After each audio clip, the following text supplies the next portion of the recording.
Haleluya, salam saudara-saudara. Ada yang mengatakan bahwa Jokowi itu kena penyakit mengerikan. Tetapi apa pendapat saya sebagai hamba Tuhan, sebagai pendeta? Tapi kita dengarkan dulu video orang ini.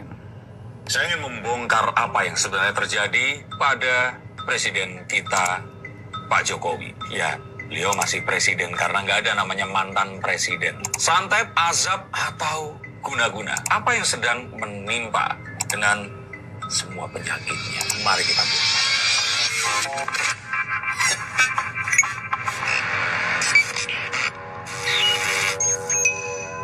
Halo Sainsikers, kembali berjumpa bersama saya, Denny Darko. Tidak ada yang namanya misteri, yang ada adalah tanda-tanda yang kita semua coba untuk mengerti. Segala teori ini bermunculan dari yang mengatakan bahwa ini adalah azab karena Pak Jokowi selama ini membohongi kita semua. Ada yang mengatakan ini adalah guna-guna atau santet dari orang yang tidak menyukai. Ada yang mengatakan ini karena dia pergi ke Vatikan, terus kemudian berdoa di sana. Padahal katanya kalau orang Muslim nggak mungkin bisa mendoakan agama yang lainnya. Banyak teori di sini bermunculan, tapi saya sepertinya tahu ada apa di balik ini. Ikuti sampai selesai, mari kita bahas. Oke, Mas Darko, ini ramai, sebenarnya nggak baru ya. Ini ramai dibahas oleh orang-orang, banyak yang bilang berteori, bahkan tudingan tanpa dasar seperti santet, guna-guna, azab, dan juga mungkin bahasanya apa ya, karma sering berbohong kepada seluruh rakyat Indonesia, termasuk biasanya yang diduga palsu. Nah, Mas Darko seperti apa? Saya ingin katakan bahwa sakitnya itu nyata. Karena ada orang yang berteori bahwa sakitnya ini itu dibuat-buat, atau di staging, atau di rekayasa. Maka saya ingin katakan bahwa sakitnya beliau ini sakit yang nyata. Saya merasakan itu dan memang itu yang terjadi. Kalau dibilang penyebabnya apa secara pengetahuan, kalau saya menyangkal apa yang tadi dikatakan, saya harus bisa membuktikan sebaliknya. Saya ingin membongkar apa yang sebenarnya terjadi pada presiden kita, Pak Jokowi. Ya, diulang-ulang.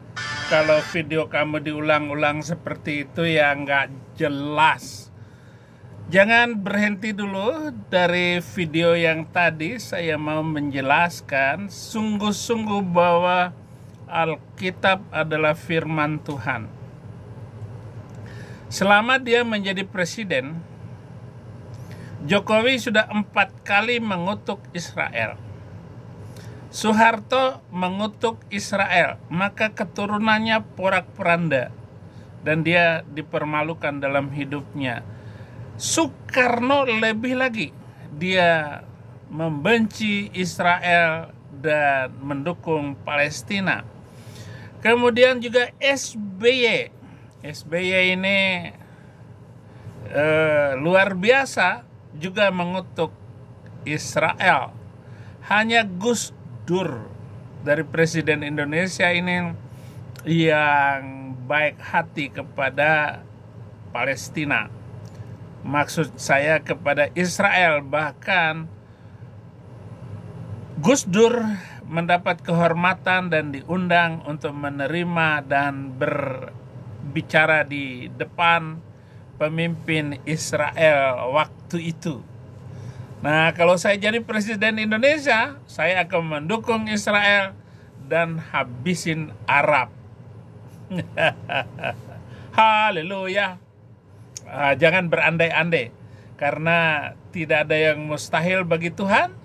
Karena saya begitu mencintai hidup toleransi dan damai. Dan seide dengan saya, para pemimpin Israel itu anti kekerasan.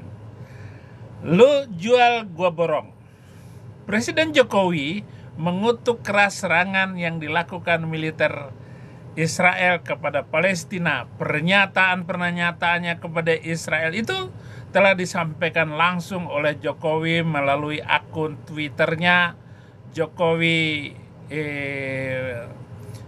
juga mengutuk keras serangannya ke Lebanon, juga serangan Israel ke tentara perdamaian yang dari Indonesia. Itu sebenarnya karena para pemimpin Indonesia tidak ada yang mau berkolaborasi baik untuk menghentikan kebencian ataupun dendam. Kejadian 12 ayat 2 dan 3. Aku akan membuat engkau menjadi bangsa yang besar dan memberkati engkau serta membuat namamu masyhur dan engkau akan menjadi berkat. Di ayat 3 ini menjadi berkat. Ini hebatnya Alkitab, bahwa bangsa Israel, yaitu turunan Abraham, bukan lewat Ismail, tetapi lewat Ishak. Kemudian dipilih lagi di antara turunan Ishak itu Yakub, bukan Esau, disingkirkan itu Esau. Adalah lewat Yakub. Yakub inilah yang menurunkan terus menjadi berkat sampai sekarang, yang akan dihidupkan dan dihidupkan dan dihidupkan terus itu. Sampai bangsa-bangsa melihat HP yang di tangan Anda ini. HP yang di tangan Anda ini adalah HP buatan turunan Yahudi yang sudah ditulis 5.000 tahun yang lalu bahwa bangsa itu menjadi berkat, akan menjadi berkat. Kejadian 12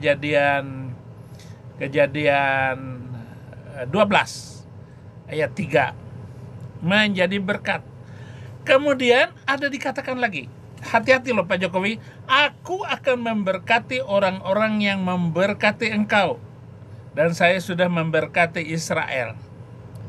Ya, walaupun hanya pergi jalan-jalan ke Israel, lalu ngasih uang seberapa ke Israel itu, orang-orang Israel, bahkan ada kiai Israel itu yang ngobrol dengan saya kasih ya mungkin $100 memberkati engkau dan mengutuk orang-orang yang mengutuk engkau. Pak Jokowi sudah mengutuk Israel berkali-kali loh. Dan itu akan turun-temurun Pak Jokowi. Bapak akan dipermalukan lewat Gibran lewat cucunya. Cucu Bapak akan kena. Kenapa?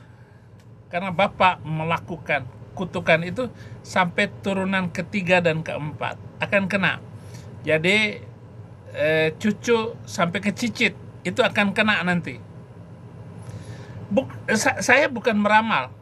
Ini fakta yang akan terjadi terhadap turunan Bapak, Pak Jokowi, yang mengutuk engkau, dan olehmu semua kaum di muka bumi akan mendapat berkat. Jadi lewat turunan Israel inilah bangsa di bumi ini akan mendapat berkat. Sebut aja kecanggihan teknologi itu di mana bukan buatan Israel. Ya, Roma 12 ayat 13-15, bantulah dalam kekurangan orang-orang kudus, usahakanlah dirimu untuk selalu memberikan tumpangan, berkatilah siapa yang menganiaya kamu, berkatilah dan jangan mengutuk. Hati-hati Pak Prabowo sekarang ini.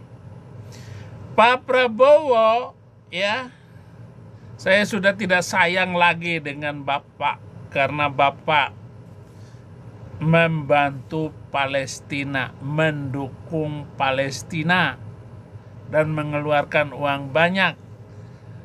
Ingat Pak Prabowo, Bapak itu pemimpin, maka akan berakibat kepada menteri-menteri Bapak, kepada anggota-anggota Bapak, kepada keturunan-keturunan Bapak, bahkan keturunan Bapak akan putus. Akan putus karena Bapak telah mempermalukan Israel. Bersukacitalah dengan orang yang bersukacita dan menangislah dengan orang-orang yang menangis. Bilangan 24 ayat 9, ia meneriak dan merebahkan diri sebagai singa jantan dan sebagai singa betina. Siapakah yang berani membangunkannya? Diberkatilah orang yang memberkati engkau, dan terkutuklah orang yang mengutuk engkau. Ini berbicara perlindungan Tuhan atas bangsa itu. Jadi bukan sekedar yang Bapak lihat dengan ucapan saya ini adalah sebuah kitab suci. Bapak itu kena ala cece. Sihir ala cece. Apakah sihir ala cece itu? Sihir yang kembali kepada Bapak karena mengutuk. Itu namanya ala cece. Nggak percaya? Tanyakan kepada orang Bima. Itulah yang akan mengendalikan kutukan itu. Dan kutukan ini akan terus mengenai keturunan Bapak. Bapak nggak percaya ya? Ya udah nggak usah percaya. Tetapi simpan kata-kata saya, video saya ini.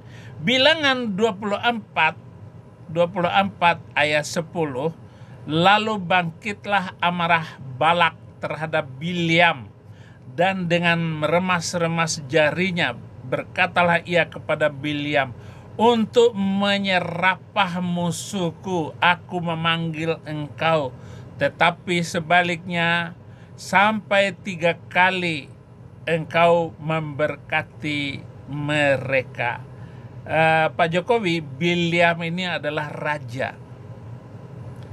Ya, Balak juga adalah raja. Tetapi Balak memanggil Raja Bileam untuk mengutuk Israel, karena Balak sendiri nggak berani mengutuk langsung kepada Israel. Ngeri, Pak. Nah, ini Bapak berani-beraninya mengutuk Israel. Seberapapun harta Bapak, seberapapun pengaruh Pak Jokowi, sampai kapanpun dan bagaimanapun, hidup ini hanya setengah ini. Dan orang akan menyaksikan akhir dari hidup kita. Jadi begitu Pak Jokowi, Bapak akan melihat sendiri bagaimana Bileam tidak berani mengutuk Israel, karena mengutuk Israel itu berakibat secara psikologis, berakibat secara roh dalam hidup Bapak. Oh, kalau dulu saya nggak suka dengan Israel waktu Muslim, tetapi sekarang saya tidak berani melakukan itu karena itu mengerikan hidup saya. Mungkin pantas, kata Tuhan, anak-anak saya ketika Muslim itu masih Muslim semua. Tetapi saya berdoa akan ada cucu saya yang akan menjadi pendeta besar nanti. Saya tidak menginginkan anak saya jadi presiden atau jadi raja atau orang berpengaruh. Tidak. Anak cucu itu cukup menjadi pelayan Tuhan. Itu sudah kebahagiaan bagi saya. Selanjutnya, Roma 12 ayat 17, janganlah membalas kejahatan dengan kejahatan. Lakukanlah apa yang baik bagi semua orang. Ulangan 28 ayat 21-22, Tuhan akan melekatkan penyakit sampar kepadamu sampai dihabiskannya engkau dari tanah kemana engkau pergi untuk mendudukinya. Tuhan akan menghajar engkau dengan batuk kering, demam kepialu, sampai radang, kekeringan, hama, dan penyakit gandum. Semuanya itu akan memburu engkau sampai engkau binasa. Apa nggak ngeri ini dengan kata-kata saya ini, Pak Jokowi? Bapak menganggap bahwa Bapak dengan Muslim lalu mengatakan Quranmu itu bagus gitu, Pak Jokowi? Tidak demikian, Bapak. Maka segera Bapak kembali kepada Tuhan, terima Yesus Kristus sebagai juru selamat. Begitu juga Pak Prabowo. Saya himbau Bapak, datang, mari kembali kepada Tuhan. Masuk Kristen Pak Prabowo, umurmu sudah berapa saya nggak tahu. Tetapi kalau Bapak terima Yesus Kristus, Indonesia akan aman. Kalau Bapak perlu, saya akan terbang ke Indonesia, saya akan mengajarkan Injil kepada Bapak. Atau panggillah hamba Tuhan, pendeta-pendeta, untuk belajar bersama dengan Pak Prabowo. Hidup hanya sebentar Pak Prabowo, ya. Semua pemimpin Indonesia, satu-satunya jalan, jangan merusak gereja, jangan merusak tempat ibadah itu. Ngeri. Al-Quran itu jahat loh Bapak. Di sana dikatakan begini, surat ke-9 ayat 29, pelangilah orang-orang yang tidak beriman kepada Allah, dan hali kemudian mereka yang tidak menghalalkan apa yang telah dihalalkan Allah dan Rasul-Nya, dan mereka yang tidak beragama dengan agama yang benar, yaitu agama Allah, yaitu orang-orang yang telah diberikan kepada mereka Alkitab, hingga mereka membayar jizyah. Jadi orang Yahudi, orang Kristen harus membayar upeti kepada Muhammad dengan penuh patuh, dan mereka dalam keadaan tunduk. Wahum shaghirun, mereka harus merendahkan diri kepada Muslim. Oke, tetapi apa yang terjadi dengan zaman itu terbalik semua. Bangsa-bangsa Arab itu akan porak-poranda, kacau balau, luluh lantak, hancur, binasa. Karena mereka membenci Israel. Lukas 6 ayat 28, mintalah berkat bagi orang yang mengutuk kamu, dan berdoalah bagi orang-orang yang mencaci kamu. Roma 12 ayat 14, berkatilah siapa yang menganiaya kamu, berkatilah dan jangan mengutuk. Samuel 2 ayat 16-10, tetapi kata raja, apakah urusanku dengan kamu, hai anak-anak Zeruya? Biarlah ia mengutuk, sebab apabila Tuhan berfirman kepadanya, kutukilah Daud, siapakah yang akan bertanya, mengapa engkau berbuat demikian? Nggak ada yang berani mengutuk. Termasuk saya tampil dengan keadaan saya sekarang ini. Sepertinya saya ini nggak ada ketakutan sama sekali. Membuat Muslim mengutuk saya. Saya menjadi bahan umpan kutukan Muslim. Tetapi nanti kena ala cece. Ala cece itu akan kembali kepada setiap Muslim yang mengutuk saya. Tetapi barang siapa yang memberkati saya, minimal tidak berani mengutuk saya, dia akan selamat keturunannya dan tidak akan kena celaka. Itulah sebabnya orang Kristen jangan sampai dikutuk oleh Anda. Anda yang kena. 2 Samuel 16 ayat 11-13, pula kata Daud kepada Abisai dan kepada semua pegawainya, sedangkan anak kandungku ingin mencabut nyawaku, terlebih lagi sekarang orang Benyamin ini. Biarkanlah dia dan biarkanlah ia mengutuk, sebab Tuhan yang telah berfirman kepadanya demikian. Mungkin Tuhan akan memperhatikan kesengsaraanku dan Tuhan membalas yang baik kepadaku sebagai ganti kutuk orang itu pada hari ini.